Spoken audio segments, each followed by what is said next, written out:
Hello, friends. My name is Aslam Sheikh, your host for this evening. I'm a founder and CEO of Alif, a platform to promote the global perspective of education and career.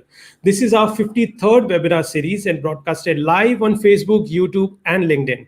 Every Friday, we aim to bring in the valuable speakers to discuss the topics that is important to you and for your career. For those who are joining us first time, let me quickly introduce you who we are and what we do. So here is the presentation in front of you. Uh, well, the company name is Aleph, as the name suggests. It signifies the beginning because it's a first alphabet in Arabic and Urdu language. And that's the reason why probably we kept this name, because that signifies your first step outside India for higher education. We, as a company established in the year 2008, we have counseled over 23,000 students so far. We maintain 100% admission and 95% visa ratio.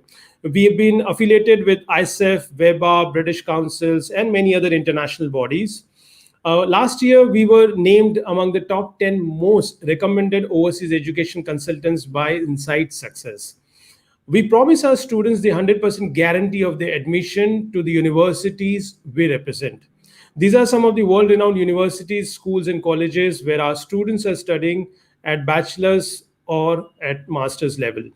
We also help our students to get the scholarship, and up till now, 2019, as for the data available, we help our students to get 23 crore rupees of scholarship across various heads and across various countries and courses. And these are in front of you. What we do is basically we help you to we do the career counseling. So if you are confused about what to do and what course to select, then we have got the technology to use to guide and to identify your own personal strengths and weaknesses and accordingly suggest you the right program. We also help you to get coached for IELTS coaching, which is kind of an international test in English language, which is required by almost all the universities. We also won a Silver Partner Award by British Council. And for study abroad, well, right from student profiling, which we have got the 3C model, selecting the right course, right college, and right country. We also help you with the making an application to the universities, writing SOP or essay if it is required, helping you with the education loan. We are tied up with 6 banks, private and public, so to get the additional funding if you required, help you with the visa checklist, visa documentation, and if the visa interview is required. Also, we help you to transfer the fund, air ticket, foreign exchange, get the pre-departure done to know the do's and don'ts before entering into that particular country, and also find out the accommodation based on your budget. These are the countries which we represent across the different continents of Europe, North America, Middle East, and Asia Pacific. We are very active on social media, so do follow us on Facebook. We have got one of the largest followers on Facebook. It's third largest in India, so 94,000 plus followers we have on Facebook. We are very decently rated in Google. In fact, now today's rating is 4.5 out of 5 on Google, and we have got the followership on Insta, whereby you can get the updates, current updates about the study abroad and various programs in universities. Of course, pre-COVID, we used to do a lot of events, physical events, active events, whereby we invite students, parents, universities. We also participate in international events like meeting the students in foreign countries, visiting the students, and you can see our counselors in front of you visiting and meeting the students and getting to know their feedback about the program and the university. Well, about me, I have counseled personally 1,000 plus students, travel across 14 countries. I'm a certified consultant by ISEF, WEBA, British Council. I'm also the executive member of Bombay Industry Association, which is the largest and the first association of entrepreneurs in India.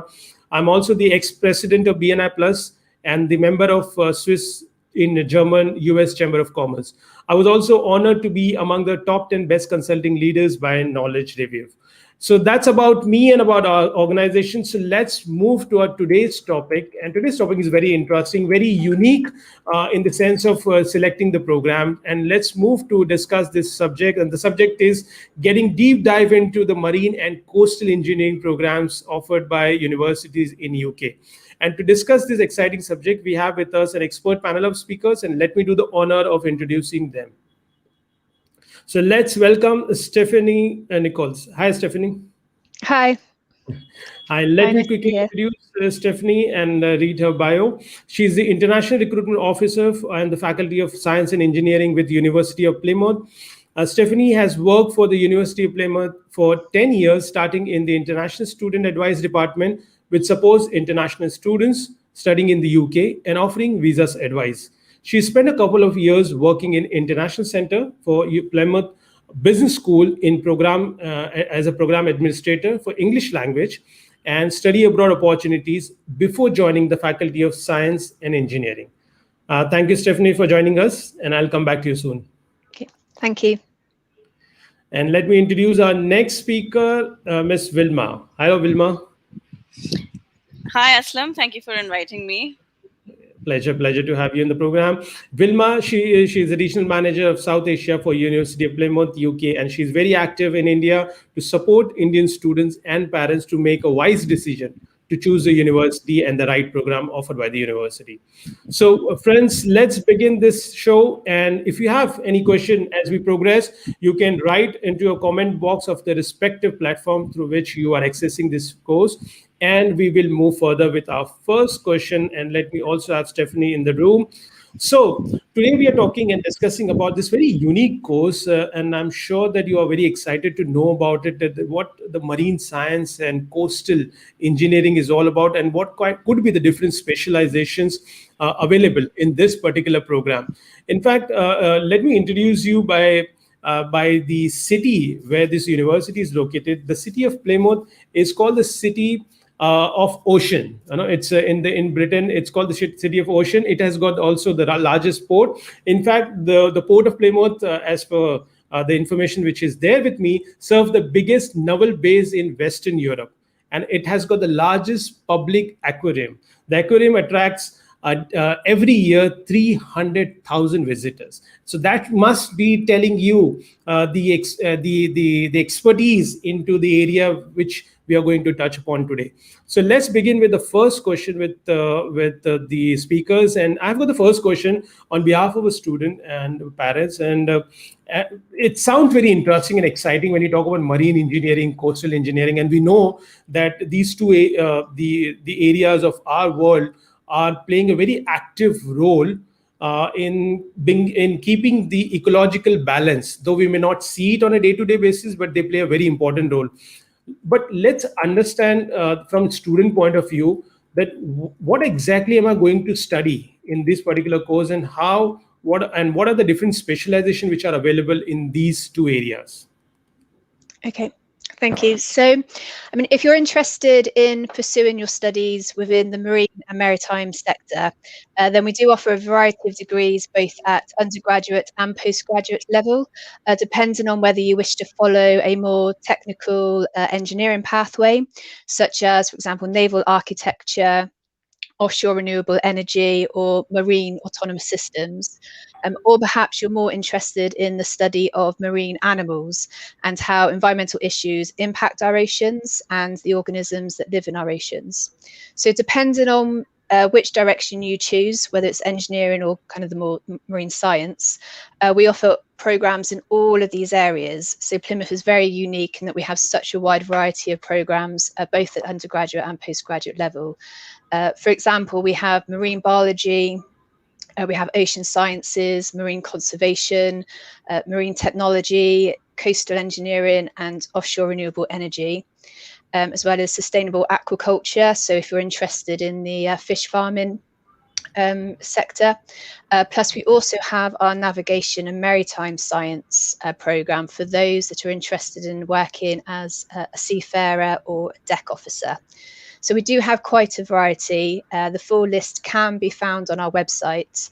And I think the best thing is if anyone has any questions about specific courses and which pathway is best for them, then they can obviously contact myself or Wilma, and we can go into a bit more detail in each of those programs.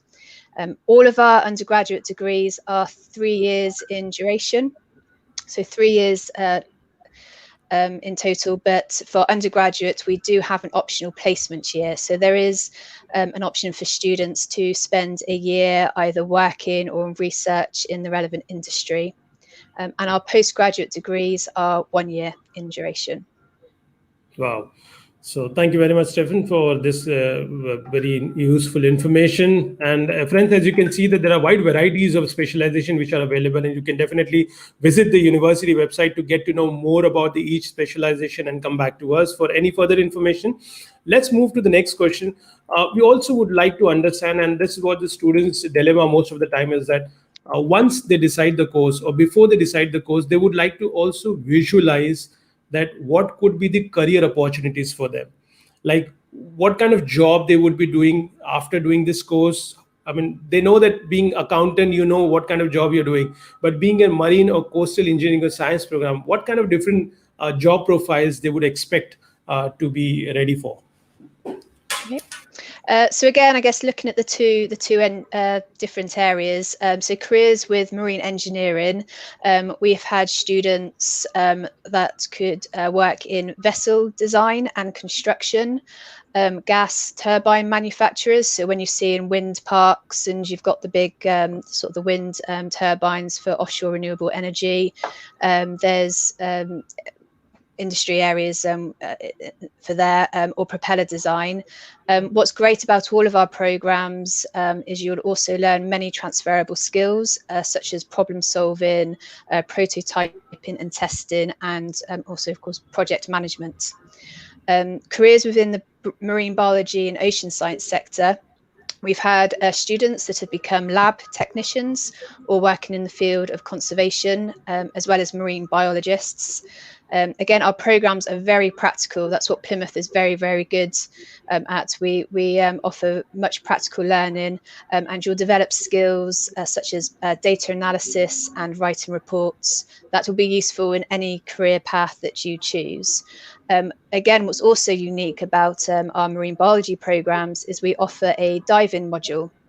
So students can actually be experienced divers. They can gain qualifications as a diver, and that opens up a really exciting industry, career within the media industry, such as filming. And we've actually had one student that has gone out to do that and has been traveling all over the world, working on film projects within the marine biology sector.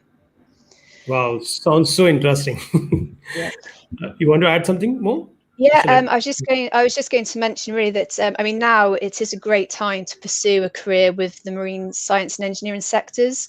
Of course, due to the global environmental crises, industries are having to find innovative ways to combat climate change affecting both land and our oceans. So what's really important with Plymouth is environmental sustainability is embedded into the majority of all of our teaching and research. So that's something that I think industries will really be keen to see in our students' profiles. Absolutely. So, friends, what Stephanie is trying to say is that connect this course with the future issues and challenges what the world is trying to find a solution for. And this course could be your stepping stone to that particular direction for a career. In fact, just to add what Stephanie said about the Marines, so Plymouth also has got being a distinction in this space for having the highest concentration of marine scientists in Europe, and that's something which is very unique about the city of Plymouth, where this university is located. So these attributes definitely would give you a little bit more confidence to you that why should you look at this particular place and the university for this particular course. Let's move to the next question. So we understood now what this course is all about, the specializations and career opportunities. Stephanie, we would like to understand that what is so significant about the University of Plymouth in context to this particular course, what we are looking for, and why should one look at your university as a first option who wants to pursue this course? Okay, so the University of Plymouth is actually, we're ranked the top university in the UK for marine and ocean engineering as per the Shanghai rankings from 2020. I've mentioned before that we're known for our hands-on approach to teaching and have excellent facilities and labs, such as our Coastal Ocean and Sediment Transport Lab, which is based in our marine building. This is a world-class facility which provides physical model testing with combined waves, currents and winds. Plus, there's also no better place to study marine biology and ocean sciences. You mentioned before that we're Britain's ocean city, and our marine station is actually based directly on the waterfront, which includes lecture theatres overlooking the sea. We have a wet lab for samples, sample examinations and analysis, a seawater aquarium, and as a base for our research vessels. So students have this unique access to be able to collect water samples and marine life and bring these back directly to the lab for analysis whilst they're still fresh. I think more importantly, with little disruption to the marine organisms themselves. Absolutely, Stephen. Stephen, we have one question. Oh, sorry. I was going to just add one more thing. Yeah, sure. So our South Devon, another really interesting thing is our South Devon coast. So where we are in Plymouth, along the South Devon coast, has actually been identified as one of the as the area of highest marine biodiversity in the UK. So again, there's really no better place to study marine biology and ocean sciences than in Plymouth in the southwest. Absolutely. Thank you. Thank you very much for this wealth of information. We have one question from Mr. Utpal Acharya. He himself is a content engineer and he's been a big personality in film industry. And I'm sure he must be very interested. That's why thank you, Utpal, for joining us for this show and taking out time out of your busy schedule. So do we have answer for the Utpal's question here? Yeah, so I guess marine biology is more of the study of the organisms and the animals that live in the oceans. So it'll be studying sort of the biology of those animals.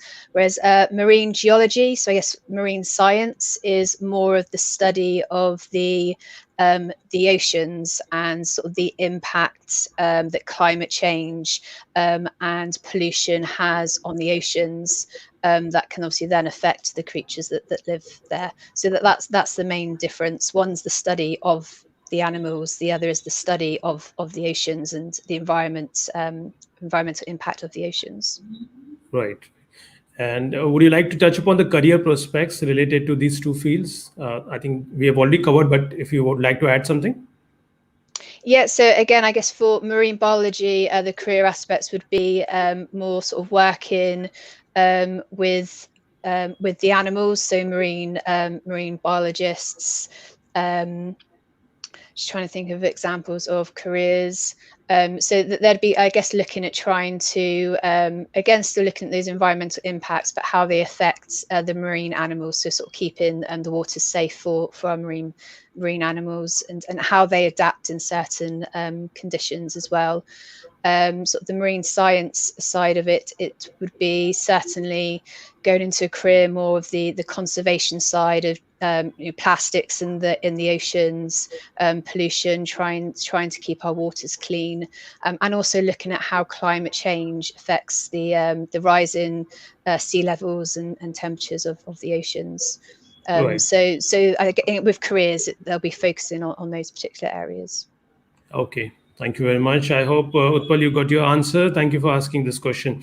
Moving further, okay, I've got a very interesting information again to share, talking about marine biology. So let's talk about the fishes. And friends, if you'd like to know that the Plymouth has got the second largest fish market in UK, and it has got 16 tons of fish every day, and it's among the top 600 universe. So that makes this market very interesting.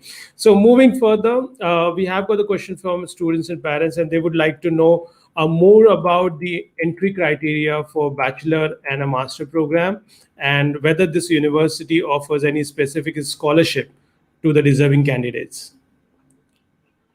Yeah, I think I'd be happy to take that. Yeah, great. You go ahead. So for all our undergraduate courses, the basic entry requirement is that we prefer that students have science subjects in their 12th. And English language is another additional requirement. So we do like when students give the IELTS or the PTE exams and score an overall in IELTS of 6.0 and PTE is 59. We do have certain English waivers for central board students. So if you are a CBSE, ISE student, and if you have really high marks in English in Standard 12, we'd be happy to waive off the IELTS or PTE requirement. Percentage wise, we look at students who usually have a first class because all our courses in this area are BScs and BEngs. So BEng is usually what you would call a BTech in India, but it's a BEng in the UK. The same goes for our master's courses as well. We would look at anyone who has a 60% equivalent and above for the basic courses, but if it has some lab activity or field trips, and if the course is a little advanced in its structure, then yes, we would require a first class from those students. We do have scholarships as well. They're all international scholarships. There's no cap on the amount of how many we can give. We have an automatic one, which is for any student who has a first class. So there's no need to apply for it. It automatically gets mentioned on your offer letter. But we do have a really high value scholarship. It's called the Academic Excellence Scholarship, and it's 50% of your tuition fee in the first year. So it's a very attractive scholarship. Last year we gave out many of those, and it's open to undergraduate and postgraduate students.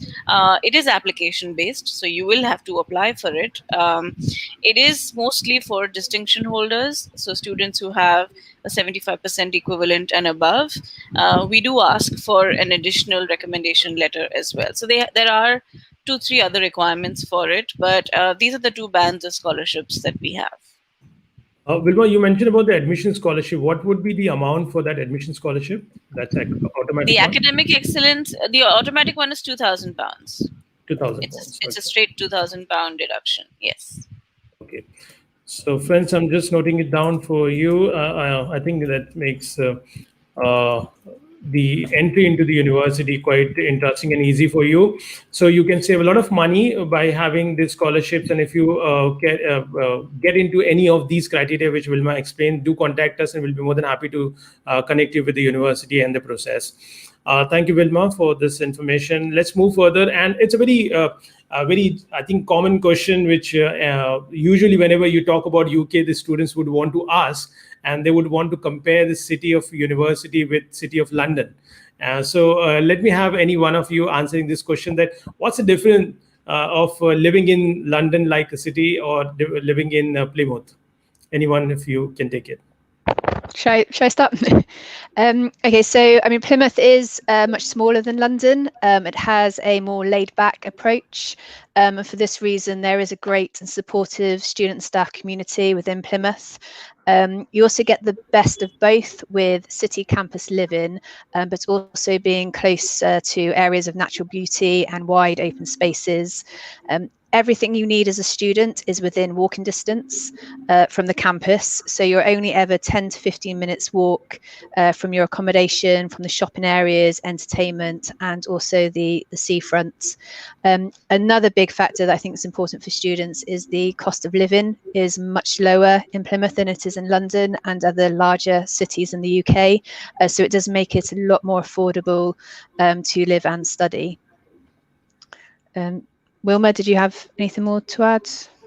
Yeah, just from some of our Indian students' perspectives, I think when you travel to a new country, what you're looking for is friendliness. You're looking for warmth, you're looking for support, and that's what a city like Plymouth offers. You'd never be lost in a crowd as you would in a bigger city. So that is something that I've always received feedback about. There's a sense of community, even on campus and even in the accommodation areas. Students who've lived there before are so welcoming. Our staff are so welcoming. And the city itself is a really pretty, very welcoming city. Every time I visit, it just starts to feel like home more and more often. So I think from the feedback that I've received from students, it matters to a student who's studying, because if you're not happy, generally it'll always affect your studies as well. So I think there are so many other factors that do affect their academic well-being, and thankfully Plymouth offers that. So okay, that sounds interesting. And friends, that stands so true, because many times it happens that you get really overwhelmed with experience being into the new city and big city and a very bustling city, as compared to the city which is meant for the students, and it's very calm and it's easy for you to settle down also in the new environment. So thank you both of you for adding this piece of information. Before we go to the next question, I've got another interesting information to share, especially coming from the research department of Plymouth. And as a research carried out by the Plymouth University, tackled the age-old belief that goldfish only have a memory span of 3 seconds. And the researchers at Plymouth, they found out that they can in fact remember for as back as 3 months. So that's something which is very interesting, and the contribution which has been made by the university in the field of marine biology. Okay, let's move to the next question. And of course, it's more relevant to the current scenario. And definitely a student wants to know if they wish to join the university for this particular course, how soon and how they can start making an application, and whether the university is ready to accept the students for the next intake.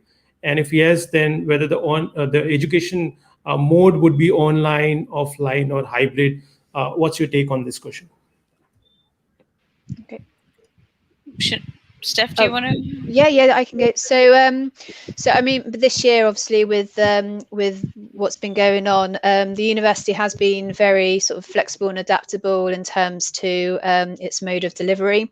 So we have been able to offer blended learning.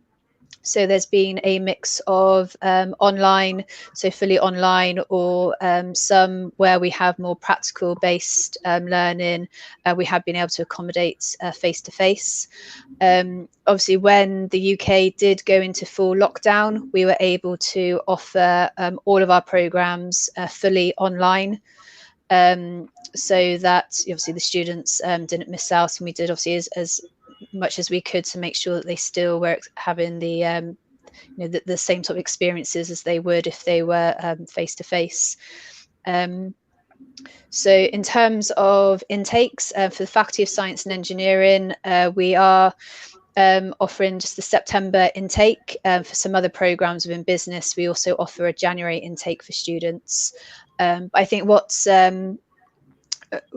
great about Plymouth is in terms of applications, we understand that it has been difficult for students to travel to Plymouth in time for the start dates, if there's been any issues with getting flights and visas. So we have been able to allow students to start their studies online, and then when it's been possible for them to travel to the UK, they've been able to come at a later date and sort of transition to the blended learning model. Okay. Wilma, would you like to add something? Yeah, I know one of the bigger concerns is also the graduate immigration route. A lot of students are concerned whether they will make it in time to the UK to be eligible for it. But thankfully now we all know that the deadline has been extended. So particularly this was with regard to our January start students. But I think for September, it should be okay. Everyone who joins us in time for the intake will obviously automatically be eligible to apply for the graduate immigration route. We did allow online enrollment, like Steph mentioned. Yes, it can be a lengthy process for some because it's basically doing your entire enrollment process online, which otherwise would be in person. So submission of documents, sometimes credibility checks. So it does take a lot of time. So my only advice to students is that if you want to travel to the UK for the September 2021 intake, make sure your pre-visa process is cleared immediately. So apply, get your offers, make your payments, and get done with at least the initial process so that you have enough time to then, enroll. If unfortunately we have to do it online, at least you will have that spare amount of time. So that would be my advice. You get your scholarships on time. Scholarships always have a deadline with any UK university. So ours is 30th of June. So if you would like to be considered for those scholarships, make sure you apply and get your offers before the 30th of June.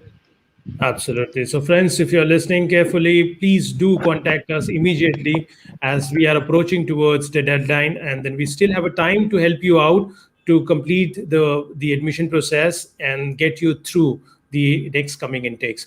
So let's move to the last section of the show, and let's have a quick fire round whereby we'll ask you the question. We'll expect the answer in just less than 10 words. So are we ready? Yes. Okay. Yes. So when is the next intake for UG and PG course? September So 2021. September. Next Yeah. September. Well, good. And what's the duration of undergrad and postgraduate program? So for undergraduate, the duration is 3 years, but students will have the option to take a placement year. And if they do, that kind of extends for another year, making the duration 4 years.